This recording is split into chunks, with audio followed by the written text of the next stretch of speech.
I'm Erica Ollmann Saphire. I'm a professor at the Scripps Research Institute and a director of the Viral Hemorrhagic Fever Immunotherapeutic Consortium, the VIC. This is a global collaboration of over 37 laboratories across 4 continents that aim to understand what makes effective antibodies against emerging hemorrhagic fever viruses and why.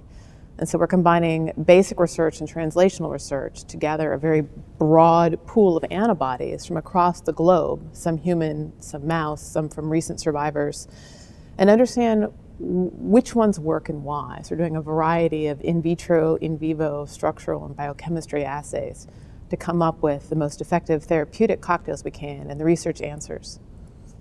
After the large outbreak, all of the vaccines and potential therapeutics that had just been shown to work in animal models are now being moved forward into humans. And so we're waiting for that clinical trial data to come back to find out if these vaccines work in humans and how well and for how long. Now, some of this efficacy data is complicated by the very fortunate fact that the outbreak is dying down. And so the humans that have been vaccinated are not being exposed. So it may take some time for us to see how well the vaccines have worked. At the same time, the clinical trials of the immunotherapeutics and small molecule drugs are also going to give us some useful data. Since the big outbreak with Ebola virus, there's been a lot of effort put into vaccines, antibodies, and therapeutics against that particular viral species. But of course, there were 5 others in the Ebola virus genus with different names, and there's Marburg virus. And so we need to be prepared against all of them. So some of the trends are that we now need to turn our research focus to these other viruses, which could also emerge and cause an outbreak, as well as the arena viruses like Lassa that are endemic every year. Over the next 5 years, I expect that we're going to have a better idea about what antibodies work and why.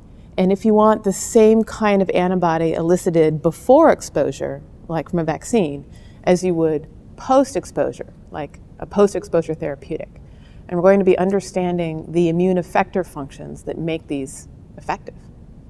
A major challenge is the difficulty in doing research with a live virus in BSL-4. There aren't very many labs, and they're quite pressed with a number of requests to do the experiments.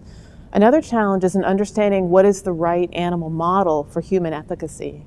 We've traditionally gone into mice first because it's cost effective and because we can.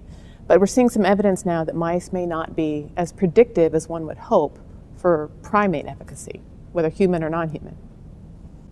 Viruses like Ebola have very limited genomes. They only have 7 genes, so they actually encode 8 proteins. Lassa virus encodes only 4 proteins. And we've solved the structures now of just about all of them. So we have a number of good drug targets and immunotherapeutic targets. So there's an opportunity now to use these crystal structures to understand how to defeat the viruses.